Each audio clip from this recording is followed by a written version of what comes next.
A sharp warning from inside the European Union, and it comes from one of its most outspoken leaders. Hungarian Prime Minister Viktor Orban is naming names and naming forces he says are driving the war in Ukraine forward. Not Russia, not the battlefield, but politicians, arms makers, and bankers. Speaking to voters, Orban accused EU leaders of what he called a dangerous illusion, the belief that a nuclear-armed power like Russia can be defeated through a conventional war. He says that belief is fueling decisions that could drag Europe deeper into conflict.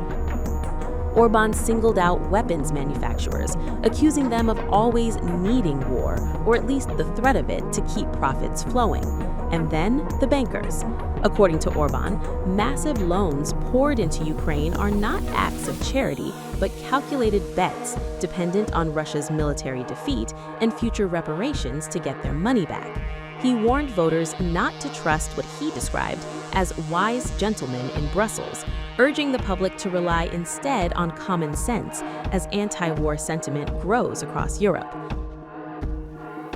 Orban says his opposition to prolonging the war is not ideological, but practical. He warns that a collapse of Ukraine would devastate neighboring countries, including Hungary itself. That warning now collides with a fierce debate over money. Orban has sharply criticized the European Union's proposed €90 billion loan for Ukraine, calling it reckless, unrealistic, and disconnected from reality at home. He says Hungary's share alone would have cost 400 billion forints, money he argues could build roads, infrastructure, and economic stability inside Hungary. Esteemed ladies and gentlemen, financial resources are an absolute necessity for road construction. Money is available if we don't let them take it from us. I'm mentioning this to you because I've just returned from Brussels, where a little glutton named Ukraine is about to gobble up all the money. And the clever gentlemen in Brussels have decided to give Ukraine €90 billion in loans, obviously hoping they'll get it back with a very high interest rate. I said yesterday, or in Shiget, that I hope I win the TISA election the same way Ukrainians repay these loans. If we hadn't been able to avoid this and we only managed to stay out of this crazy Brussels idea after a great struggle, then our share of this loan would have been 400 billion forints. 400 billion forints. This road section, which we are now officially opening, is 170 billion forints, and the part that lies ahead of us is roughly the same amount. So we should have handed over that exact amount to Brussels, which is essentially the entire construction cost of this new motorway. Ladies and gentlemen, the situation is that the money has a better place here in the Great Plain in the form of a modern road, rather than in the war-torn Donbass lining the pockets of some Ukrainian oligarch.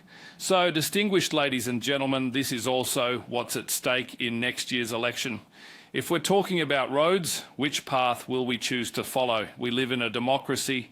Hungarians can decide on this, and they do well to decide periodically every 4 years on the direction we should take. It is clearly visible that two distinct paths lie ahead of us. We can proceed along the Brussels path, which essentially means that our money will be taken from here and transferred somewhere else to be utilized in a different location, allowing others to develop and prosper from it. The other option is to stay here in Hungary, remain on the Hungarian path, and continue as we have done for the past 15 years, and then Hungary will develop, and then Hungary will grow, and then Hungary will become stronger. Behind the scenes, European leaders remain deeply divided. Plans to use frozen Russian assets as collateral from massive Ukraine loans have stalled amid legal fears, investor concerns, and warnings that the entire framework could collapse if challenged in court. Belgium, where the assets are held, has openly questioned the legality and the risk. For Orban, the choice over Ukraine is no longer just about war or peace. It is about sovereignty, money, and who ultimately decides Europe's future. As elections loom, his message is blunt. Europe stands at a crossroads, and the next path chosen may define the continent for decades to come.